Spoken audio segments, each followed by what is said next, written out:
یہ جو دو لفظ ہیں اس پہ علماء نے بڑا خوبصورت کلام کیا ہے. ایک ہے لفظ اللہ اور ایک ہے لفظ محمد.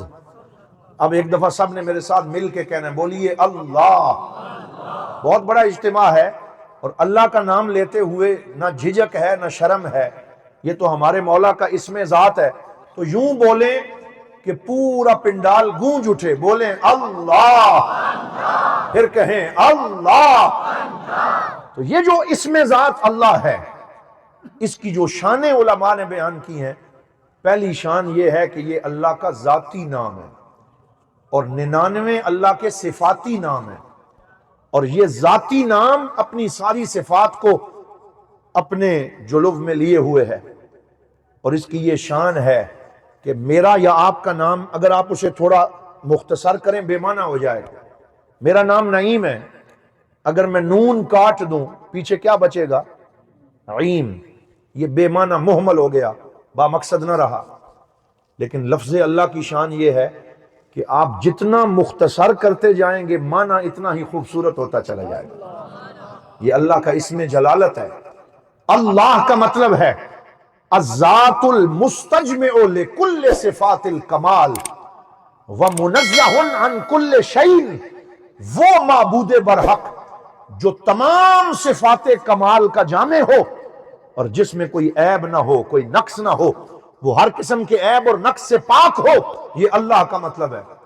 آپ الف کاٹ دیں پیچھے کیا رہ جائے گا؟ بولیے، بولیں نا ذرا. للہ کیا بچے گا؟ اور یہ بھی قرآن پاک کا پورا ورڈ ہے. یہ لام ملکیت کا ہے اور اس کا قرآن پاک میں فرمایا للہ ما فی السماوات و ما فی الارض. جو کچھ آسمانوں اور زمینوں میں ہے وہ سب کس کا ہے؟ بولیے اللہ کا. تو للہ بھی با معنی ہے. آپ ایک لام اور کاٹ دیں پیچھے کیا بچے گا؟ کیا بچے گا؟ لہو. بولیے کیا بچے گا؟ لہو. تو لہو بھی قرآن پاک کی ایک آیت کا پہلا لفظ ہے. لہو ما فی لہو مقالید السماوات والارض. زمین و آسمان کے خزانوں کی کنجیاں کس کی ہیں؟ اللہ کی. آپ یہ لام بھی کاٹ دیں پیچھے بچ جائے گا ہو. سارے مل کے کہیں ہو. یہ میں آپ سے ذکر بھی کروا رہا ہوں. ہو بچ گیا. اور یہ بھی قرآن میں بطور اسم ضمیر کے استعمال ہوا ہے. بولیے لا الہ الا ہو. کوئی معبود نہیں سوائے اس کے. یہ اسم ضمیر ہے جو اللہ پہ دلالت اور رہنمائی کر رہا ہے. جگ میں آ کر ادھر ادھر دیکھا، تو ہی آیا نظر جدھر دیکھا. اینما تولوا فثم وجہ اللہ. تم جدھر بھی دیکھو گے ادھر ہی تمہیں اللہ کا جلوہ نظر آئے. تو لفظ اللہ کو ہم نے دیکھا کہ یہ ہمارے رب کا سونا نام ہے. جتنا مختصر کریں گے اتنا ہی اس کے معنی میں اضافہ ہوتا چلا جائے گا. پھر لفظ محمد کی بات آتی ہے. جیسے آپ نے اللہ کہا ویسے ہی محمد کہیں، مزہ آ جائے. سب سے میٹھا پیارا نام محمد. کہیں محمد، پھر کہیں محمد. خواجہ یار محمد فریدی نے کہا تھا محمد محمد کریندے گزر گئی. محمد محمد کریندے گزر گئی. احد کولو احمد گلیندے گزر گئی. یہ حضور کا نام نامی ہے، شہد سے میٹھا نام محمد. یہ نام کوئی کام بگڑنے نہیں دیتا، بگڑے بھی بنا دیتا ہے بس نام محمد. نام محمد کتنا میٹھا میٹھا لگتا ہے. تو حضور کے نام کی بھی شان یہ ہے. ایک اور شان دیکھیں.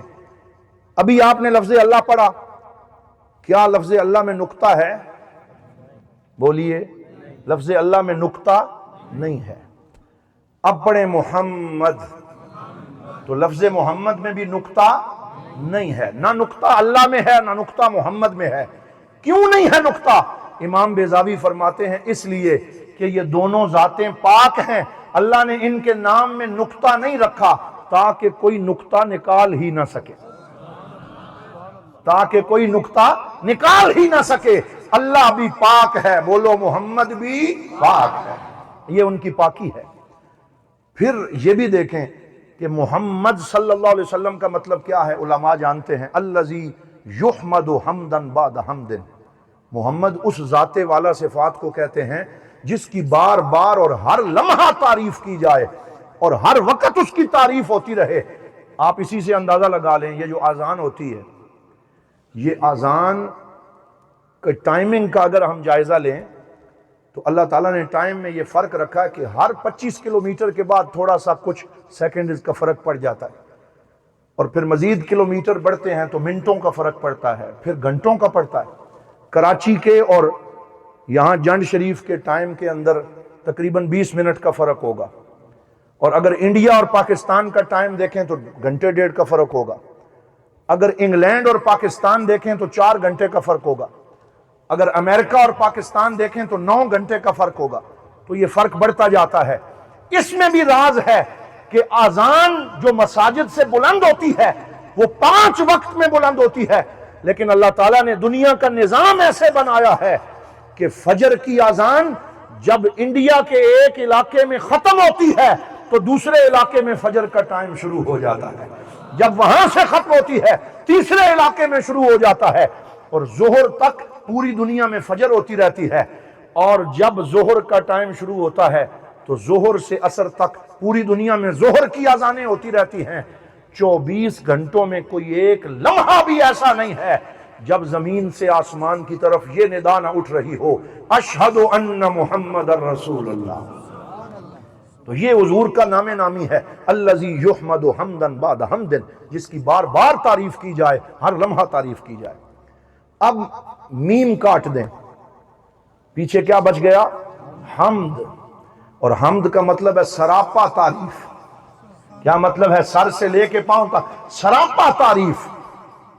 آپ وہ ہے بھی کاٹ دیں، پیچھے بچے گا مد، اور مدہ یا مد و مدن کا مطلب ہے امداد کرنا، اور یہ بھی بامعنی ہے وہ مدینے میں جلوہ فرما ہو کہ پوری کائنات کی امداد فرما رہے ہیں۔ آپ یہ میم بھی کاٹ دیں، پیچھے رہے گا دال، اور یہ اس میں فاعل کا صیغہ ہے، دل یدل دلیلا فہو دال، اور اس میں فاعل کا مطلب ہے رہنمائی فرمانے والا۔ ہمارا نبی کل بھی رہنمائی فرما رہے تھے، حضور آج بھی رہنمائی فرما رہے ہیں، تو آخر تک یہ بامعنی بھی رہے گا۔ پھر ایک اور نقطے کی بات بھی یہاں سن لیں، اللہ رب العزت نے اپنے نام میں بوسہ نہیں رکھا۔ آپ ذرا پھر بولیں اللہ، ہونٹ جڑے ہیں، پھر بولیں ذرا، ہونٹ آپس میں ملے نہیں۔ اب کہیں محمد صلی اللہ علیہ وسلم، تو ہونٹ کتنی دفعہ ملے ہیں؟ بولیے 2 دفعہ۔ تو یہ بھی حیرت کی بات ہے کہ اللہ کا نام لیتے ہوئے ہونٹ ملتے ہی نہیں، اور حضور کا نام لیتے ہوئے 2 دفعہ ملتے ہیں۔ علماء نے اس نقطے کو بیان کیا، فرمایا اس کی وجہ یہ ہے کہ اللہ منزہ ہے، اور منزہ ہونے کا مطلب ہے نہ اسے کوئی دیکھ سکتا ہے، نہ اسے کوئی چھو سکتا ہے، نہ کوئی اس کے قریب جا سکتا ہے، نہ کوئی اس کو پا سکتا ہے۔ اس وجہ سے اللہ تعالیٰ نے اپنے نام میں بوسہ نہیں رکھا۔ ہونٹ اگر اس نام پہ مل جاتے تو کوئی اعتراض کر سکتا تھا کہ اللہ خود تو منزہ ہے لیکن اس کا نام منزہ نہیں ہے۔ اللہ نے ذات کو بھی منزہ رکھا ہے، نام کو بھی منزہ رکھا ہے، لیکن جب حضور کی باری آئی تو فرمایا میں اپنے حصے کا بوسہ بھی اپنے نبی محمد کو عطا فرما رہا ہوں۔ اب جو حضور کا نام لے گا وہ 2 دفعہ اسے چومے گا، پھر نام محمد ادا ہوگا، یہ بتانے کے لیے لوگوں جو مجھ تک پہنچنا چاہتا ہے وہ میرے محمد تک پہنچ جائے، اسے میرا جلوہ بھی نصیب ہو جائے گا۔